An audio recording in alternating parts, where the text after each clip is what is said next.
It's good to be joined by Jeff Boals, head coach of the Ohio Bobcats, the men's basketball team.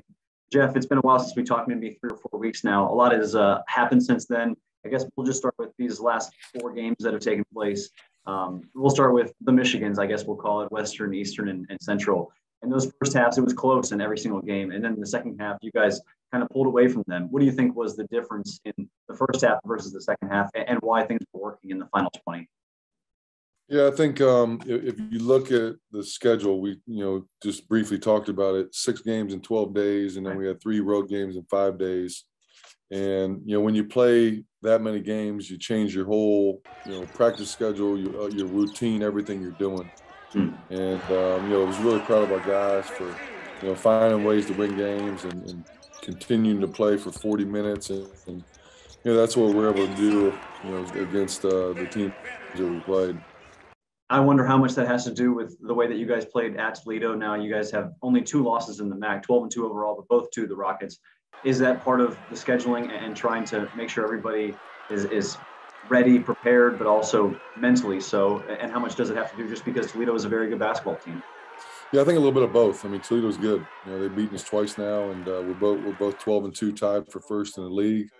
That was our 4th game in 8 days. So I think, for our guys, it's, something that we talk about all the time, like, hey, you have to respond the right way. And, a lot of times the event that happens to you, you don't control. But, I think it was a little bit of both. And, we feel fortunate right now after 14 games to be in first place, tied with them up top. One of the standouts to me in this last month or so has been the emergence of Tommy Schmack. I wonder when you first started seeing that this is a guy that can provide a spark wherever you need him in the roster, a guy that can make these defend pretty well, and he's filled a role that you guys have kind of needed and playing 20 minutes a game. When did you first see that he could do that for you guys? Yeah, I mean, we knew Tommy was going to help us, immediately when he came down. And he's gotten better and better, throughout the course of the year, throughout, every game. He's hit some big shots for us. I think, he's a guy that can handle the basketball. He can defend. He can pass the ball, and he can make shots. And, he's playing at a really high level and playing with a lot of confidence right now for us. So is Mark Sears. We expect him to score, and he's doing just that. He's top 20 in the country, averages 20 a game. Where else have you seen his game evolve, though, and maybe areas that people aren't focusing on? Everybody likes buckets. Where else have you seen him improve and get better at as the season's gone on?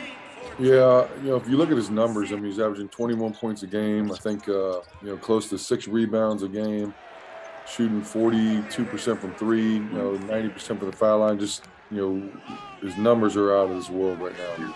And I think the growth has been really just seeing the game differently and kind of taking what's given to him. He doesn't force a whole lot.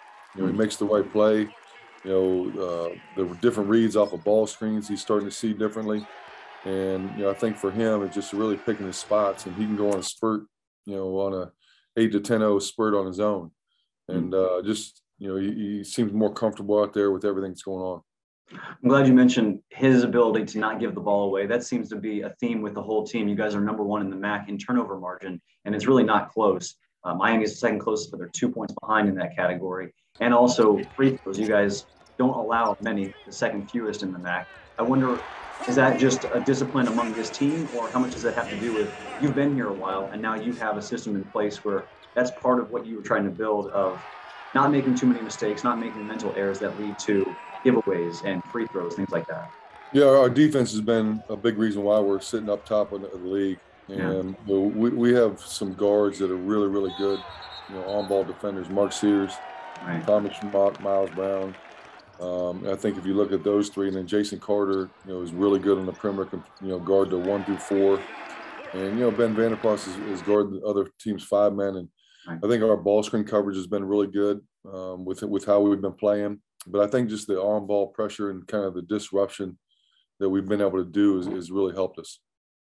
Other side of the ball, offense seems to be humming in the second half. We talked about the first half versus second half. One question I did want to ask, though, is that you guys lead the MAC in field goal percentages from 3-point, but ranked 6th. Is that something that you're okay with? Take more shots and more shots will fall? Or is that something that you guys are maybe scaling back? Where do you fall with that? We always talk about, hey, take the right shot, and if you're open, shoot it. I want these guys playing with confidence. So, a lot of them have the green light, and I don't want to sit there and restrict them. But, a lot of those shots that we've been missing are open shots. So we're taking the right ones. in the games that we make those, 10, 11, 12 3-pointers, offense seems to be clicking a lot better. But, we got to keep doing it. I think eventually they'll fall, but we're getting really good looks when we do it.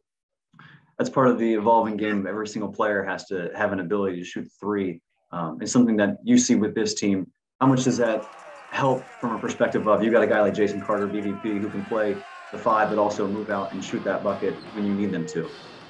I think with our offense, our guys are very selfless. They share the ball. We move the ball pretty well, and the way our offense is designed is, ball movement, player movement.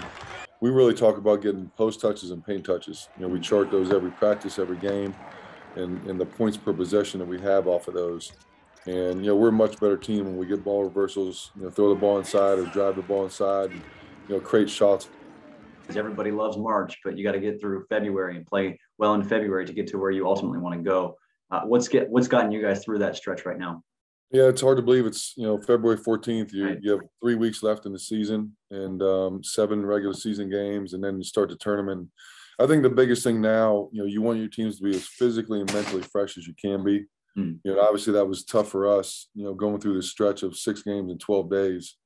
And, just more mentally as well, because you're play a game, then have a day off, and you have to prep for another team. So you're watching tape constantly and walking through plays, how to guard certain actions. So I think, hopefully we kind of get back in a normal routine, practice-wise, preparation-wise, but you want to be physically and mentally fresh this time of year. Well, I appreciate the time as always, and look forward to talking maybe another 2-3 weeks when starting to get ready for a MAC tournament and towards the end of the regular season here. Appreciate the time as always, Jeff. All right. Thanks, Justin.